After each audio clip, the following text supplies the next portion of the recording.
So this time I'm going to be talking about the women's rights movement and some other groups and their struggle for civil rights as well. The picture that you're seeing here, it shows women, this would be in the early 1970s, and they are marching for equality. Equality at the time is NOW, and NOW NOW, that was also the acronym for the National Organization for Women. That was founded in the late 1960s to advocate for legislation, in particular laws passed to promote equality for women. And the sign that one woman says, it says, "Don't be a clown, take women seriously." So, these women wanted to be taken seriously. They didn't want to just be viewed as wives and mothers and objects of beauty and that type of thing anymore. They wanted to be taken seriously, and they didn't want to wait anymore for that. So many people will refer to this movement as the Women's Liberation Movement, or Women's Lib for short. And the demands or issues at hand were equal opportunity. Women felt that they should have equal opportunity in jobs and in colleges and in various other arenas. They also felt that they should be getting equal pay for the same work. And they were trying to get rid of this issue called the glass ceiling. So this is like a mid-level position in a company that allows women to see better paying jobs at the upper level, but they're held by men and they don't seem to be open to women. Women haven't been able to kind of break through that glass ceiling. They can look above them, they can see the opportunities, but they don't have access to those opportunities. They also want to see an end to sexual harassment, particularly in the workplace. They want punishments for rape and domestic violence because those were crimes that the punishments for them at the time were just not severe enough for the severity of those crimes. And they want reproductive choice. They want access to birth control, and many women will also want access to abortion as well, which we'll be talking about in a moment. Now, some famous women in the movement that you should be familiar with include Betty Friedan, and she was author of a book called The Feminine Mystique. She was a woman who was kind of the typical housewife in the 50s, and then she kind of came to realize, like many women did, that she wasn't satisfied and content in that role, and that it's okay not to be satisfied and content, and that many women are not, and sometimes they want more, and they want different opportunities than just being confined to the home. And I'll let you read the quotes that I have here, but the first one that you'll see there is by Betty Friedan. She was also a co-founder of the organization NOW, National Organization for Women, and again, that organization pushed for legislation, pushed to have laws passed to provide equality for women.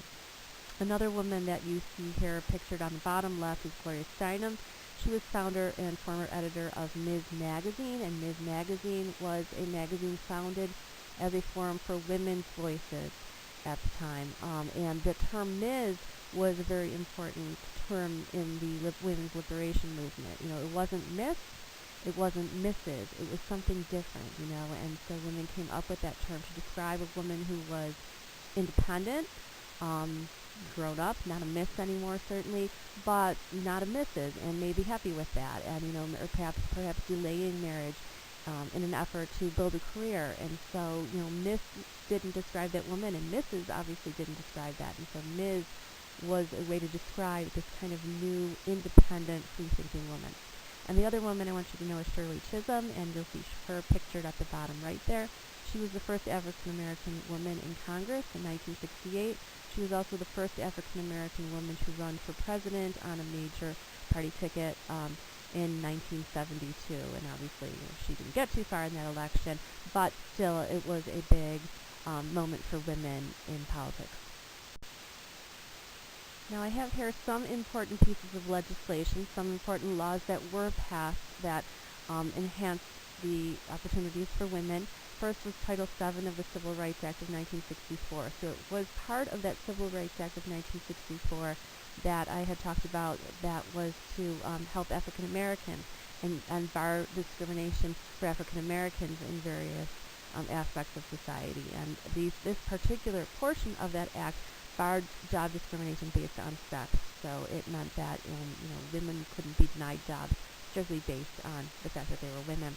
In 1972, we have the Equal Pay Act that requires employers to pay equal pay for equal work, and that wasn't always necessarily completely enforced, and there were ways that employers were able to get around that, and so this is still a prevailing issue today. Another big one that may have affected a lot of you or may affect a lot of you is Title IX. It was part of the Educational Amendments Act of 1972, which stated that there would be no gender discrimination in schools, but it also gave female athletes the right to the same financial support as male athletes and provided female athletes with teams that they may not have had previously. So it definitely expanded the athletic opportunities of women in both high schools and colleges. And so if you're an athlete, you can really thank Title IX for those opportunities that you have. So the Equal Rights Amendment is really important with any discussion of the women's rights movement. An amendment to the Constitution that would actually clearly state that women had rights equal to men was proposed in 1923, and it was co-written by Alice Paul. And of course, Alice Paul, you will recall, we saw in Iron Jawed Angels, she launched that hunger strike, trying to gain suffrage for women. She was put in jail, and that's where she went on the hunger strike. And so she was very instrumental in getting the 19th Amendment passed. But she didn't feel that her work was done after that. She felt that it was still needed to have an amendment to the Constitution that clearly, explicitly stated that women have equal rights. The amendment itself, it went before Congress many, many times over the years. It was finally approved in 1972, but as with any amendment, it would have to go through the process of ratification by 3/4 of the states, and it never was ratified by the required amount of states. The opposition to the amendment was basically based on a belief that it would undermine traditional family values. It would lead to, more abortions and less marriages and homosexuality and all these things that in the 60s and 70s were considered, very, very negative. The text of the amendment was equality of rights under the law shall not be denied or abridged by the U.S. or any state on account of sex. It was very simple, clear, short, right to the point. But again, it would never be passed. And there is nothing in the Constitution except for the 19th Amendment itself that mentions gender, that mentions, that no right shall be abridged based on gender, and that's specific to the amendment allowing women the right to vote. So that's why many women thought and still do have some hope that this possibly could be ratified. Now, one of the most famous cases in American history is Roe v. Wade from 1973, and I think a lot of people are just familiar with this because they know it's the abortion case. The case came about because a woman named Norma McCorvey, who became known anonymously as Jane Roe, was attempting to get an abortion in the state of Texas, and the state had limitations and didn't allow women to gain abortions. So she actually ended up, through the course of the case, she had the baby and gave that baby up for adoption, because by the time the case was resolved, it was a process of years, and obviously she would have had the child by then. In any event, the ruling in this case by the Supreme Court overturned state laws making abortion illegal, because it said that such laws violated the right to privacy and the right for women to have that privacy. So it meant that states had to allow abortions to be legal in those states. However, since then, states have taken steps to limit abortions in various ways, and we can see that a limitation has been upheld in 1992's Planned Parenthood versus Casey case. As long as the limitations the state places do not pose what is known as an undue burden, states may place such limitations. And examples, depending on the state, can include a waiting period. Sometimes you'll have to have a 24-hour waiting period before you'll have the abortion. Oftentimes you'll have to go have an ultrasound, and they want to give women time to think this over. Some women's rights activists and abortion activists think that it's really to change women's mind and kind of coerce them not to do it. In any event, that's a limitation that's upheld by the court in that case. Also, parental consent. So minors have to have parental consent, and that differs from state to state, but in many states, if you are underage, you need to have parental consent before an abortion is performed. Also, some states have mandatory counseling, so you have to talk with somebody about other options previous to the abortion.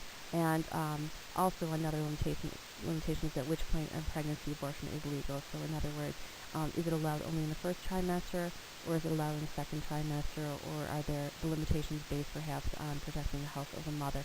So those are all things that may differ from state to state, and according to this Planned Parenthood case in 1992, those limitations are legal and constitutional. But there's still a lot of controversy surrounding that particular issue as well. All right, so moving away from women in particular, I'm just going to talk about a couple of other groups and some people and groups involved with helping end discrimination for them.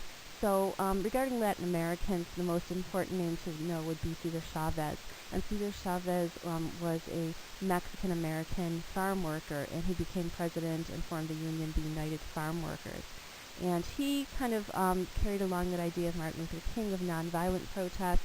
So his groups, to get better pay and working conditions, they led strikes, marches, boycotts, hunger strikes even. You can see he's wearing a sign here saying boycott grapes because the grape growers, and this was in California, I believe, were not paying their workers enough of a living wage, essentially. And so he became an important leader of that particular movement. And this actually, his work led to the first labor contracts in the history of American agriculture. So the labor union, the union movement that we had seen basically in factories and mines and some other aspects of the economy and industry, was now being extended to agriculture. But the majority of people working in agriculture, particularly along the West Coast, that Cesar Chavez appealed to were Mexican Americans. Now we'll also see some gains for Native Americans in the period too. And, all of these other groups, they kind of gained momentum and they got inspiration from the African Americans. And so the Native Americans were no different. They had the American Indian movement, or AIM for short, which encouraged self-government for the Native Americans, as well as restoring lands that have illegally been taken away by state and federal governments, going back to the 17 and 1800s. And like some African American groups had a black power movement, the Native Americans called their movement Red Power.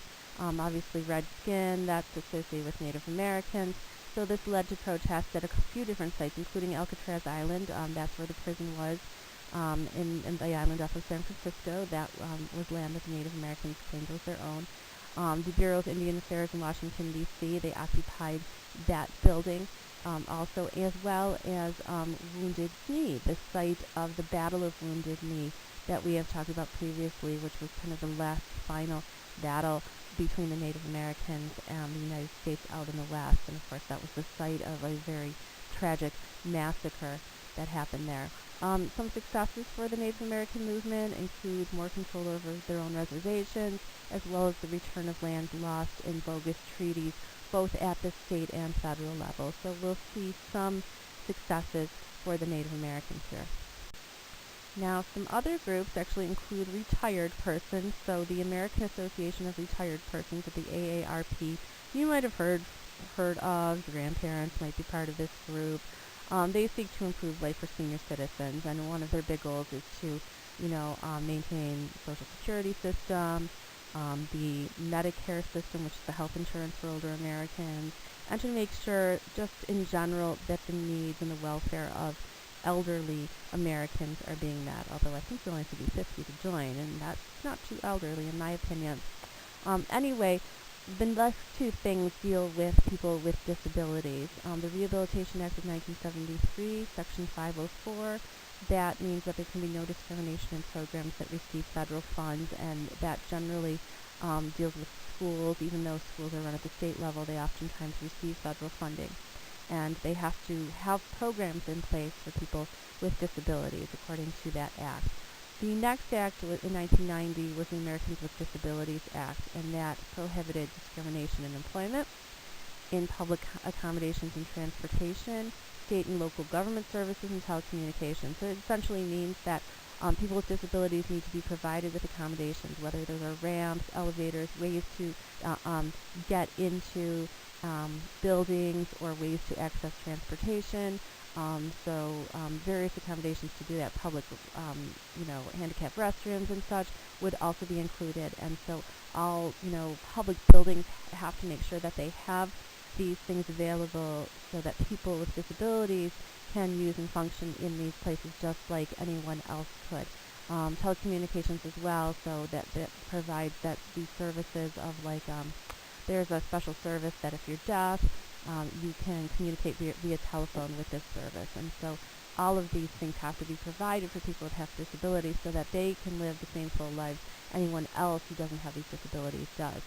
So that's just an example of many of the different laws and legislation and different groups that advocated for their own rights, um, kind of at the same time, and also inspired by the civil rights movement by African Americans in the 1960s and 1970s, and even going forward. And today, we even see movements among, gay rights. We see movements to protect the rights of people who are transgender. So we have a lot of communities that are still continuing to fight for equality, to fight for rights. The work is not done for any of these groups that we've been talking about over the last few days. It just continues on, and progress continues to be made, and hopefully will continue to be made.